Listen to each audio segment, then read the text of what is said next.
Doctor Gauri आत्महत्या करणारी मुलगी नव्हती. अनंत गर्जे पत्नी आत्महत्येप्रकरणी अंजली दमानी यांची प्रतिक्रिया. मनसे नेते अमित ठाकरे कार्यकर्त्यांसह नवी मुंबईत. अमित ठाकरेंचं मनसे कार्यकर्त्यांकडून जल्लोषात स्वागत. अमित ठाकरेंकडून शिवरायांच्या पुतळ्याला अभिवादन. माझ्यात आणि शिंदेंमध्ये कोणतेही मतभेद नाही, मुख्यमंत्री फडणवीसांचं वक्तव्य. अनेकदा बोलायचं असतं वेगळं, मात्र अर्थ वेगळे निघतात.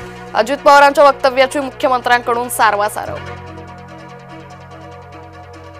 महेंद्र दळवींच्या दाव्यावर अनिकेत तटकरेंची प्रतिक्रिया. सुनील तटकरेंबद्दल भ्रम निर्माण करण्याचा प्रयत्न, दळवींच्या बालबुद्धीची कीव येते, तटकरेंचं वक्तव्य.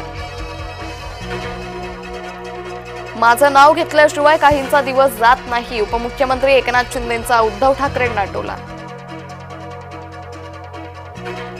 मराठवाड्यातील शेतकरी अजूनही मदतीपासून वंचित, केवायसी झाल्यास लगेच मदत मिळेल, कृषी मंत्री दत्तात्रय भरणे यांची माहिती.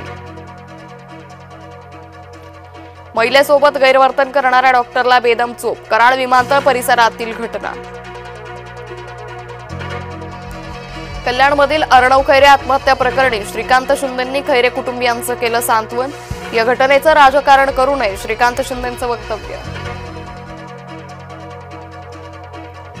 चिपळूणमध्ये शिवसेनेत उभी फूट, भास्कर जाधव विनायक राऊतांचा विसंवाद.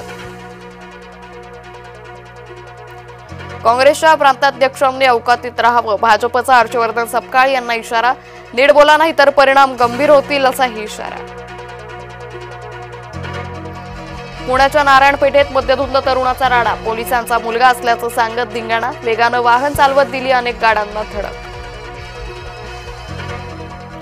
कराड नगरपालिकेच्या निवडणूक प्रचारात शंभूराज देसाई, राजेंद्रसिंह यादव यांच्या प्रचाराचा शुभारंभ.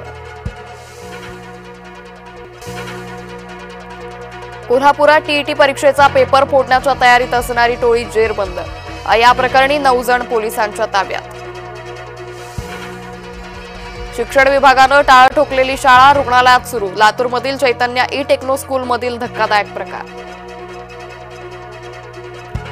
स्मृती आणि पलाश मुश्चलच्या लग्नाची सांगलीत लगबग, हळदी संगीत कार्यक्रमात जोडीनं धरला ठेका.